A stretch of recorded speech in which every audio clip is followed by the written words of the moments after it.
Nós causamos um dano enorme a nós mesmos.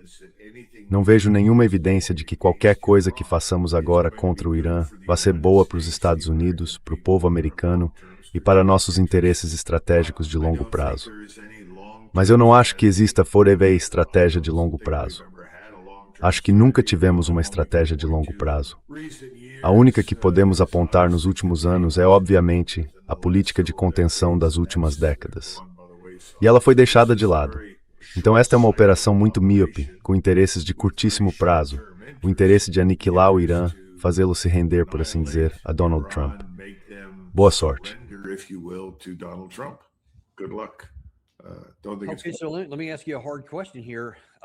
Deixe-me fazer uma pergunta difícil aqui. Mais uma vez, se o Irã tomar a iniciativa e iniciar uma sequência que provoque uma resposta cinética dos Estados Unidos, eles podem interpretar isso como, digamos, tirar as luvas. E então atingirem todos aqueles alvos que você mencionou. Eu não acho que isso possa ter outro efeito, além de um impacto econômico catastrófico nos Estados Unidos. Uma grande recessão, possivelmente uma depressão, e isso vai nos causar muitos problemas no mundo todo. Qual é a possibilidade? Ou talvez seja melhor perguntar quais seriam as implicações de o Irã calcular o seguinte: olha, podemos iniciar uma nova rodada que certamente terá uma resposta. Eles vão atingir nossa infraestrutura de petróleo, nossa energia. Vai ser muito, muito doloroso e vai levar muito tempo para consertar. Mas isso poderia, no fim das contas, causar a derrota dos Estados Unidos. E nossos objetivos de longo prazo poderiam ser alcançados. Esse é um cálculo que eles poderiam escolher racionalmente?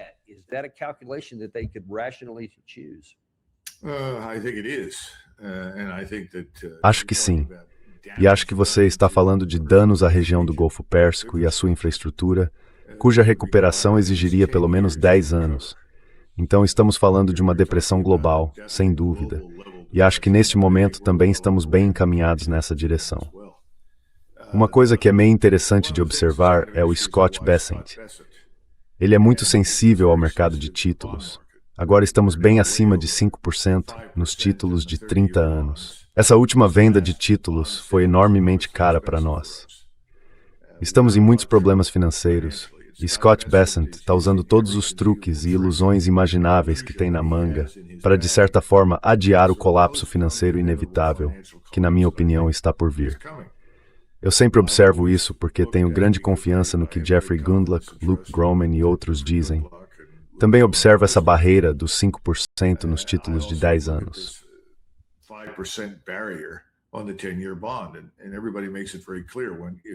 E todo mundo deixa isso muito claro. Se você romper essa barreira e passar de 5% de rendimento nos títulos de 10 anos, você entra em território desconhecido.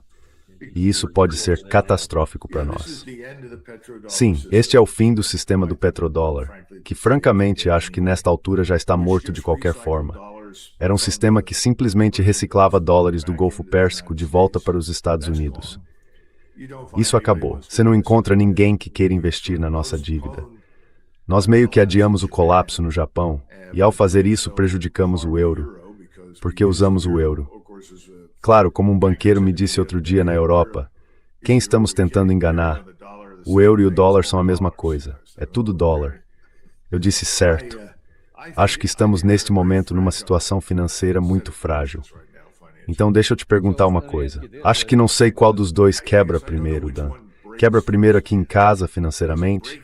Ou tudo explode no Golfo e depois quebra aqui financeiramente? Eu não sei.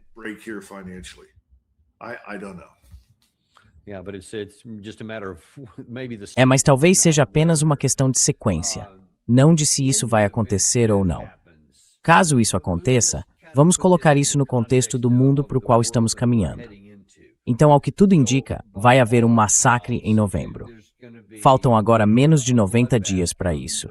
E é provável que o próximo Congresso, que toma posse em 3 de janeiro do ano que vem, tenha uma maioria esmagadora de democratas.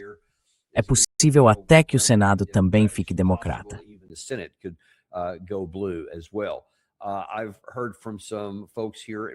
Ouvi de algumas pessoas aqui em Washington que afirmam ter algum conhecimento do assunto que os democratas já têm um plano bem definido. Simplesmente abrir investigação após investigação, provavelmente audiências de impeachment, seja lá o que for, para paralisar completamente o presidente Trump e os republicanos nos próximos 2 anos, rumo a 2028. Aparentemente, esse é o plano deles. Então, quando você tem essa disfunção política, que vai manter o presidente Trump na defensiva o tempo todo, ao mesmo tempo em que, se isso voltar a ser cinético e houver uma forte pressão econômica sobre nós, que preocupações você tem quanto à viabilidade e à estabilidade interna dos Estados Unidos?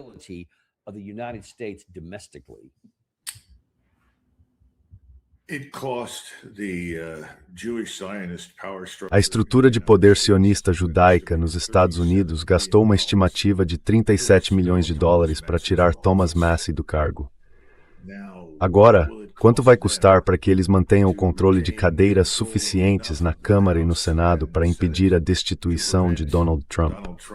Eu não sei. Mas se custa 37 milhões de dólares para tirar apenas um membro, e eles têm muito dinheiro, quero dizer, há reservas de dinheiro que eles vêm acumulando por aí. E estou falando dessa estrutura de poder sionista judaica, envolvendo centenas de milhões de dólares. Isso poderia ser usado com o objetivo de impedir que Donald Trump seja destituído, para que eles mantenham o controle do governo dos Estados Unidos. Neste ponto, ele já tem esse controle, porque sabemos que 80% da Câmara e do Senado são, na prática, pagos pelo lobby para fazer o que ele quer.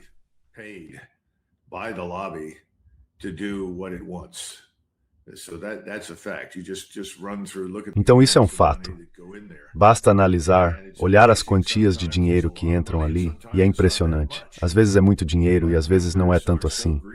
Mas os membros são tão gananciosos por dinheiro e tão desesperados por dinheiro para se manterem no cargo que fazem quase qualquer coisa para continuar lá. Então suponho que esta eleição provavelmente não vai correr bem para Trump, em particular. Mas a verdadeira questão é, e esse lobby? Ele consegue manter o controle? Acho que tem uma chance de conseguir. Eu ainda não descartaria essa possibilidade. Agora, é claro, isso pode mudar se o sistema financeiro entrar em colapso entre agora e novembro. E isso não é impossível. Quero dizer, se você ouvir Ray Dalio e outros, eles dirão que isso poderia acontecer com muita facilidade. Então, eu não sei.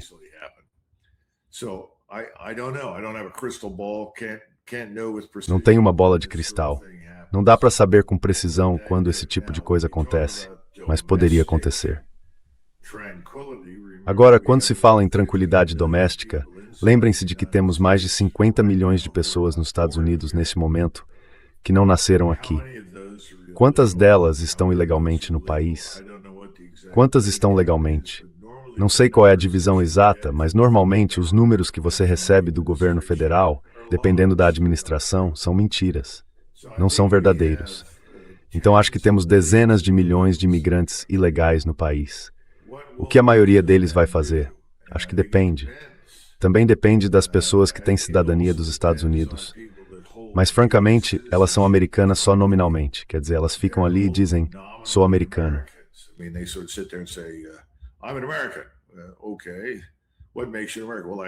Certo, o que faz de você um americano? Bem, eu tenho cidadania. Cidadania por nascimento. Escolha o que preferir. Francamente, não é tão difícil de obter, pelo menos não para quem tem algum dinheiro ou influência. É mais difícil para quem não tem nada disso. E muita gente trabalhou muito duro para conseguir essa cidadania, o que é uma das razões pelas quais está irritada com a imigração ilegal. Mas o meu ponto é, não sabemos como muitos grupos vão reagir. Alguns grupos podem voltar para seus lugares de origem, pelo menos até que as coisas aqui se acalmem. Outros grupos não têm para onde voltar. E aí existe a questão do Estado de Direito. Onde estamos nisso agora? Quantos policiais deixaram o serviço porque têm medo de fazer o próprio trabalho?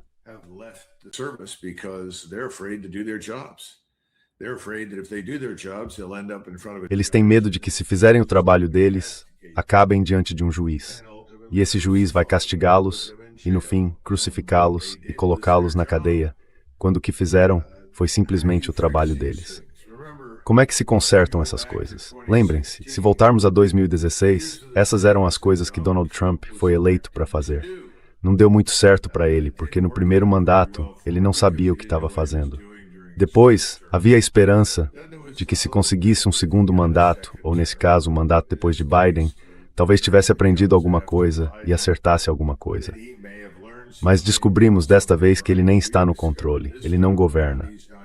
Quem governa é o lobby. Então o que poderia acontecer?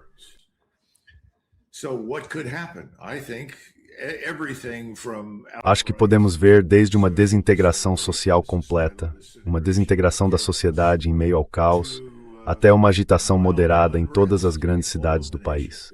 Porque é nas cidades que se concentram dois tipos de pessoas. Pessoas de renda muito alta, não são tantas, mas há muitas. E no outro extremo, grandes contingentes de pessoas que não têm nada. E se elas não conseguem o que precisam para sobreviver e já não têm nada, tendem a agir de forma imprudente. Então não posso entrar em mais detalhes, mas acho que temos de aceitar o fato de que nada disso são boas notícias. E isso faz você se perguntar o quanto todos em Washington estão completamente desconectados da realidade. E toda vez que visito o lugar e converso com as pessoas, penso que elas estão vivendo em algum ponto entre os anos 1960 e o fim dos anos 80, começo dos 90. Elas não vivem no mundo que é a América de hoje.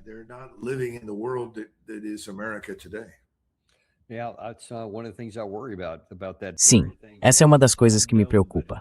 Exatamente isso. Porque é algo desconhecido, mas quase certamente vai ser ruim se seguirmos por esse caminho. E parece que é para lá que estamos indo. E no tempo que ainda tenho com você, quero mudar de assunto para a guerra entre Rússia e Ucrânia. Há alguns desdobramentos contínuos acontecendo por lá, e eles não são bons para o lado ucraniano. Acho que conversamos, da última vez que você esteve aqui, que a Ucrânia agora praticamente ficou sem mísseis interceptadores. Mesmo que eles não fossem tão eficazes, até quando estavam todos operacionais.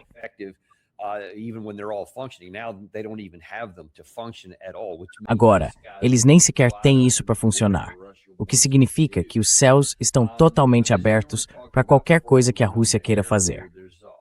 Mas como você estava falando antes de entrarmos no ar, há outro desdobramento do lado russo que pode ter algum impacto sobre o que vem a seguir.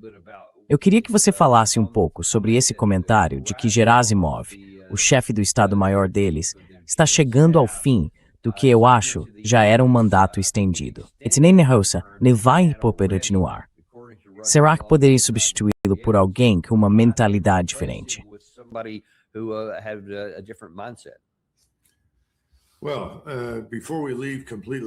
Bem, antes de sairmos completamente da zona de guerra, precisamos entender que, muito recentemente, os ucranianos lançaram com sucesso cerca de 800 sistemas não tripulados, drones fornecidos pelos britânicos. Os britânicos instalaram novos motores, que deram a eles maior alcance e também um pouco mais de velocidade, tornando-os mais difíceis de abater. Então estamos falando, essencialmente, de mísseis de cruzeiro que voam a cerca de 6 metros acima das copas das árvores. Eles voam muito rápido. Chegaram em grande número. Atingiram alvos em Moscou e também em Volgogrado. Esqueci a terceira cidade, mas o ponto é que causaram muitos danos. Agora esses danos vão parar a Rússia no meio do caminho?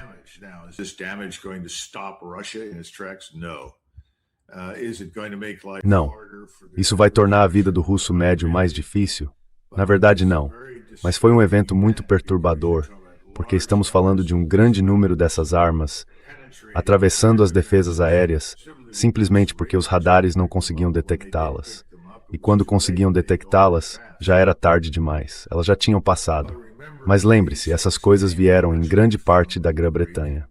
E isso nos leva de volta a outra questão que discutimos algumas semanas atrás.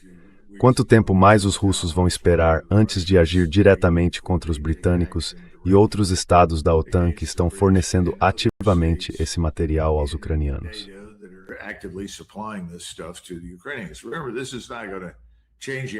Lembre-se, isso não vai mudar o resultado da guerra.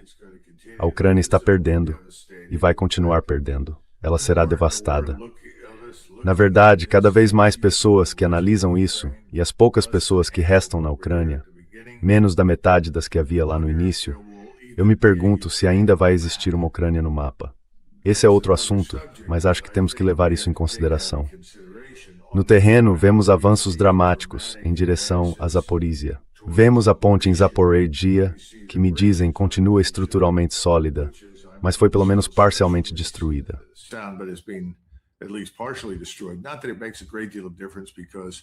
Não que isso faça muita diferença, porque se alguém consegue construir pontes sobre o rio Neva de forma rápida e eficaz, são os russos. E eu acho que eles conseguem fazer isso. Então não acho que eles dependam tanto assim daquela ponte. É uma ponte muito boa e suporta muito peso. Mas acho que o que estamos vendo é que o avanço em direção a Odessa é muito real e já começou. Odessa foi isolada, está bloqueada pelo mar. Já não é mais artéria de apoio e abastecimento para os ucranianos. E os russos de fato enviaram forças Spetsnaz e voltaram com muitos prisioneiros, alguns dos quais, segundo me disseram, são oficiais da OTAN. Nós não admitimos nada disso e não vamos confirmar nada disso. Mas acho que é isso que está acontecendo.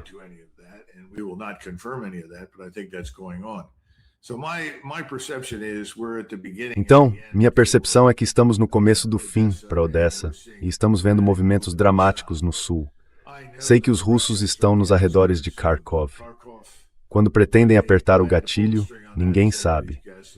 E mais uma vez, alguém me disse que agora há até 20.000 ou mais soldados norte-coreanos na Bielorrússia, ao norte de Kiev, junto com 90 a 100.000 outros soldados russos e bielorrussos. Eles poderiam ser lançados com pouquíssimo aviso para o sul, na direção de Kiev. Então a razão de eu mencionar tudo isso é que uma coisa está muito clara. Os russos têm à disposição todas as armas, todas as capacidades, e eu diria todas as tropas de que precisam para encerrar esta guerra.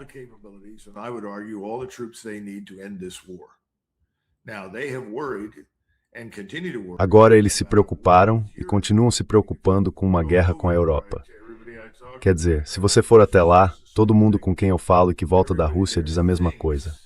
Todo mundo lá acha que precisa estar preparado para uma guerra com a Europa e a OTAN. Eles não nos veem como parte disso. Ainda existe essa percepção de que os americanos não vão fazer parte disso, que eles estão lidando apenas com uma ameaça europeia. Bem, Dan, se isso for verdade, não há ameaça. E é isso que todo mundo continua tentando dizer a eles. Talvez o presidente Putin esteja finalmente percebendo que a ameaça com a qual ele se preocupava não existe realmente do ponto de vista militar. E aí, é claro, você tem o governo Merz que está por um fio, está se agarrando ao poder com as unhas.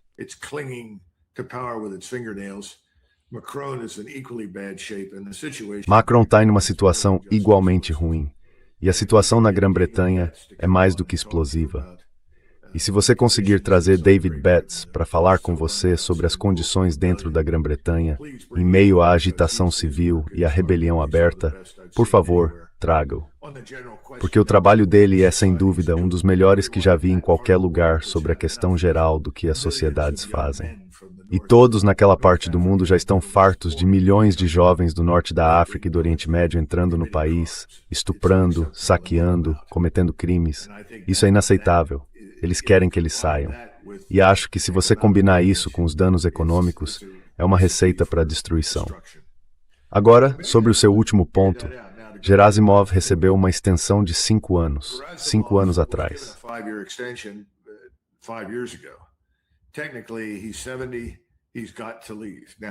Tecnicamente, ele tem 70 anos.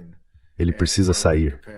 Agora, o presidente Putin pode dizer, não me importo, e pedir ao parlamento que aprove alguma legislação que permita que ele fique mais tempo? Suponho que possa. No entanto, há muito descontentamento com Gerasimov. Gerasimov é visto como uma espécie de pedra no caminho, alguém que obstruiu mudanças muito necessárias na condução das operações, alguém que agiu não apenas com cautela, mas foi francamente tímido. Há muito apoio para que outra pessoa assuma. Agora não há rumores, mas lembrem-se, mencionamos Surovikin, que surgiu do nada, vindo da África depois de vários anos. Teve uma grande reunião com o presidente Putin, foi condecorado e foi uma grande celebração de harmonia e afeto. E então Surovikin desapareceu. Não se encontra em lugar nenhum.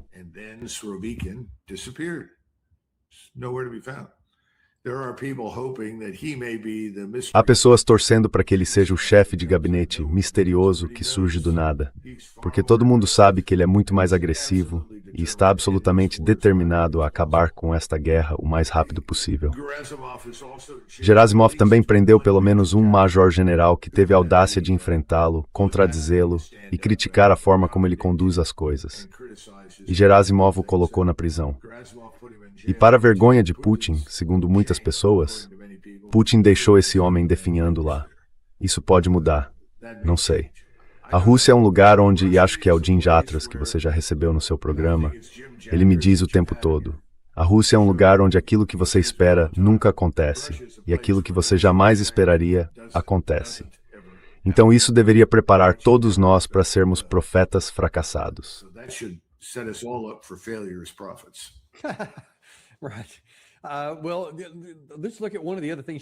Bem, vamos olhar para outra coisa que você disse há um instante, porque isso está muito relacionado ao que pode vir a seguir.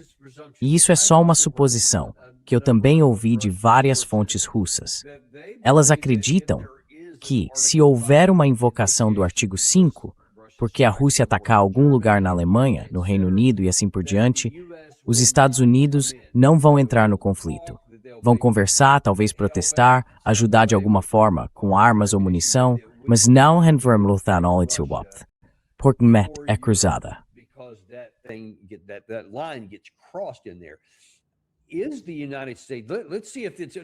Os Estados Unidos. Vamos ver se isso não é apenas uma decisão política. Mas considerando onde estamos agora, estamos falando dos problemas que temos em toda a nossa marinha, algo que você mencionou na parte anterior do programa. Quando se fala dos estoques de munição e das limitações dos mísseis de longo alcance e dos mísseis defensivos que já temos. E não conseguimos resolver isso com nossa base industrial de defesa em nenhum momento, nos próximos 5 ou 6 anos, provavelmente nem em mais tempo do que isso. Podemos entrar numa guerra com a Rússia? E se entrássemos, o que aconteceria com as Forças Armadas dos Estados Unidos?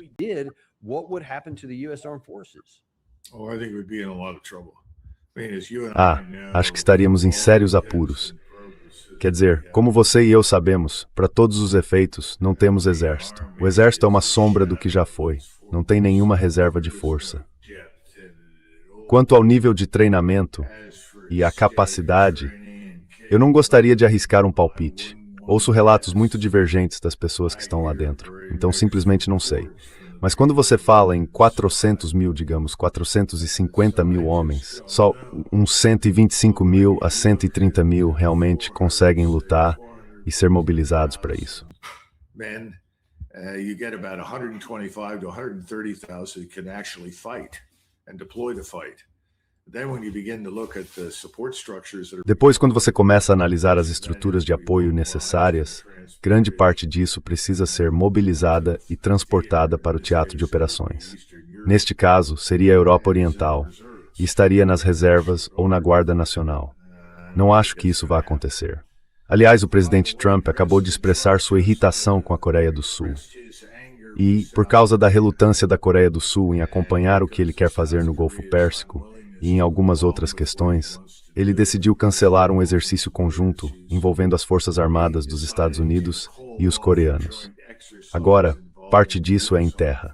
A maior parte é aérea e naval, e já seria reduzida de qualquer forma. Francamente, os sul-coreanos, especialmente este governo, gostariam que saíssemos da península como ela está. Já não somos muito populares por lá. Nós ultrapassamos em muito tempo em que éramos bem-vindos.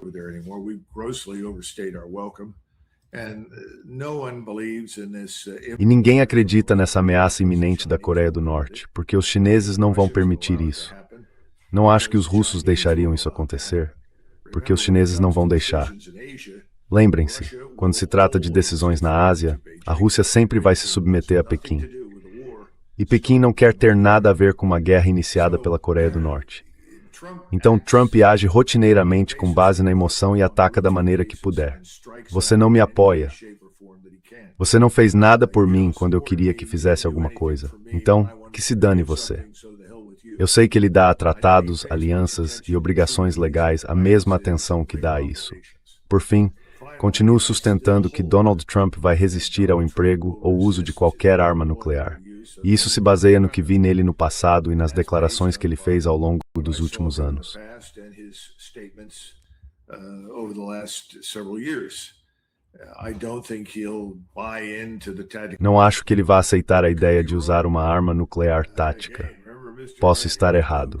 De novo, lembre-se, o Sr. Netanyahu tem muito mais influência do que qualquer outra pessoa, e Netanyahu poderia convencê-lo a fazer isso. A outra coisa que é meio interessante é que Netanyahu e Zelensky estão agora mais próximos do que jamais estiveram. E isso se deve, em parte, a Zelensky, que sempre apoiou Netanyahu.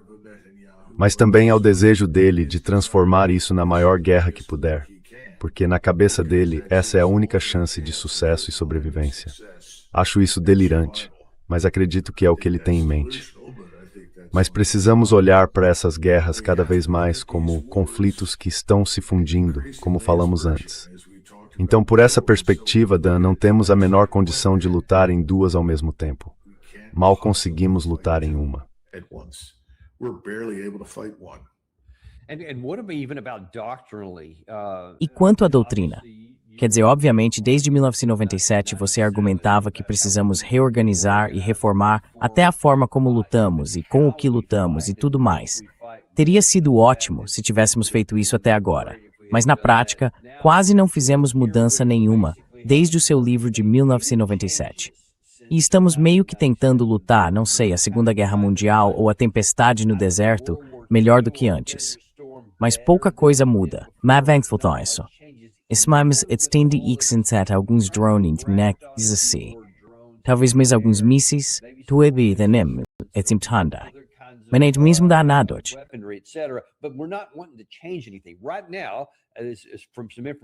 Neste momento, com base em algumas informações que recebi recentemente, só um punhado de tanques americanos, por exemplo, e Issa é apenas um exemplo, tem alguma dessas gaiolas de proteção, essas turtle cages ou outros tipos de sistemas de proteção. Isso significa que, se de repente tivéssemos que entrar numa situação do tipo Artigo 5 e tentássemos lutar contra a Rússia em terra, nós seríamos literalmente destruídos no campo de batalha. Porque nenhum dos nossos tanques sem isso teria sequer uma chance de sobreviver. Isso é só uma coisa. Não temos a capacidade de drones ofensivos, nem a capacidade de drones defensivos, nem a capacidade de transição rápida que tanto os russos quanto os ucranianos têm. Quer dizer, me parece que levaríamos uma surra feia se sequer tentássemos.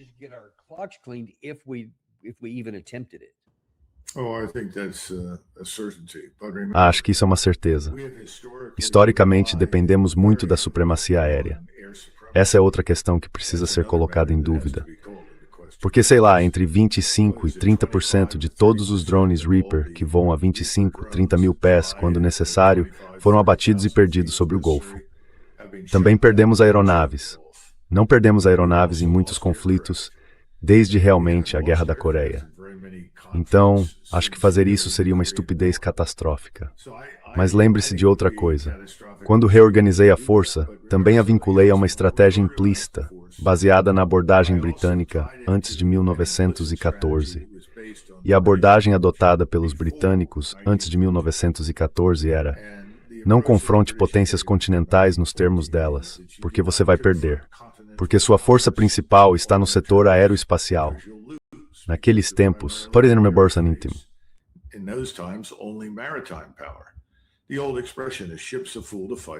a velha expressão diz: navios são tolos quando lutam contra fortalezas. Sabe, não dá para fazer isso. Os britânicos não conseguiram. E eles deveriam ter aprendido com a Guerra dos Boeres que tentar deslocar centenas de milhares de tropas por milhares de quilômetros para lutar contra um inimigo esquivo era uma enorme perda de tempo. Mas eles fizeram isso.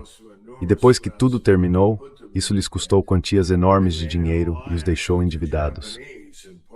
Eles fizeram uma aliança com os japoneses. E parte do acordo com os japoneses, que assumiriam a responsabilidade pelos interesses britânicos no Pacífico, porque os britânicos já não podiam manter uma frota no Pacífico, era que eles forneceriam, isto é, os japoneses forneceriam, no caso de uma guerra com a Rússia na Índia, 100 mil tropas para lutar lado a lado com 150 mil tropas britânicas, a fim de impedir que os russos atacassem a Índia.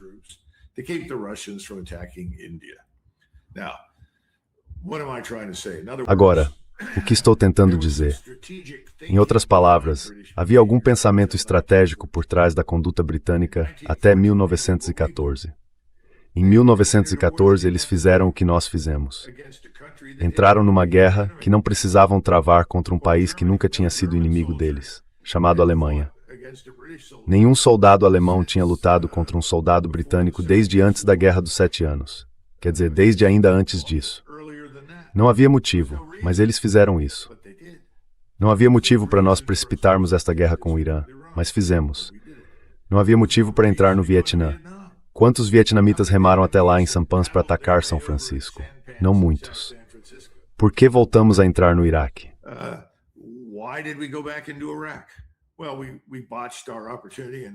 Bem, em 1991, desperdiçamos a oportunidade de remover Saddam e colocar outro grupo no lugar. Mas na segunda vez, entramos porque queríamos mudar o Iraque e torná-lo amigável a Israel.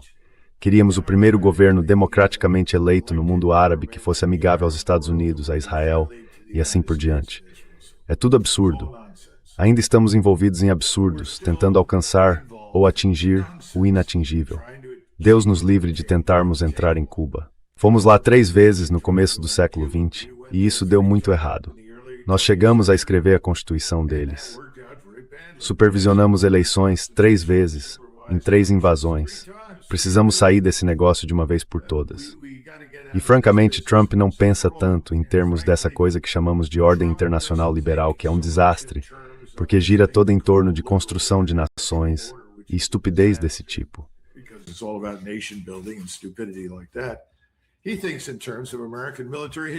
Ele pensa em termos de hegemonia militar americana, que é realmente do que se trata e já faz muito tempo. Mas a nossa hegemonia custa caro demais. Não precisamos dela. As pessoas não querem isso. O mundo não quer isso. É desnecessário.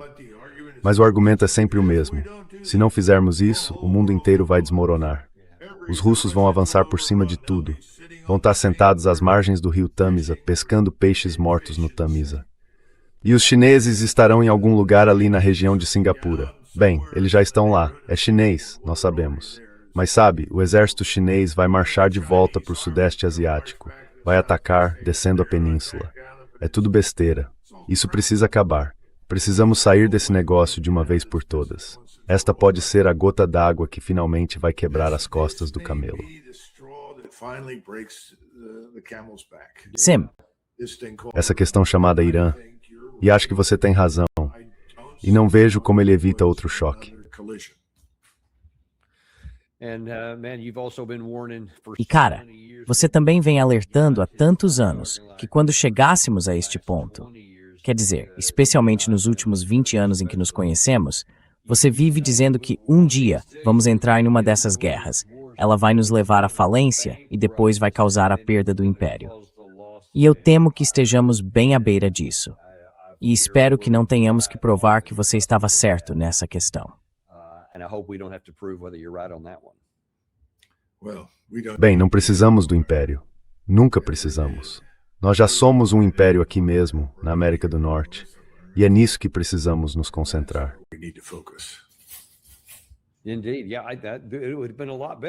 De fato, teria sido muito melhor se pudéssemos ter feito isso por escolha, em vez de seguir cometendo erros, perdendo muito sangue e recursos, e depois ter isso imposto a nós. Mas parece que esse também é o caminho que vamos escolher, embora não devêssemos, como você estava mencionando há um instante. Como sempre, Doug, agradecemos por participar e compartilhar essas opiniões aqui. Lembro a todos de acessar o Warrior Diplomacy. O Coronel McGregor tem um canal no YouTube. Ele também tem um Substack, com todo tipo de conteúdo excelente por lá. Muito obrigado, Dan. Certo. Agradeço a você. E Gary, temos mais um programa hoje? Conseguimos confirmar isso? Sim, de fato. O professor Morandi concordou em participar hoje às 2 horas. Muito bem. Então vamos receber as informações diretamente da fonte sobre o que afinal está acontecendo com o Irã e o que podemos esperar daqui para frente. Junte-se ao professor Morandi, às 2 da tarde. Vejo vocês lá, no Daniel Davis Deep Dive. Vocês sabem que não temos patrocinadores porque odiamos encher vocês de anúncios. Eu não gosto disso. Então retribuam um pouco esse carinho. Inscrevam-se, deixem o like e enviem isto para alguém de quem vocês gostam. And send this to somebody you care about.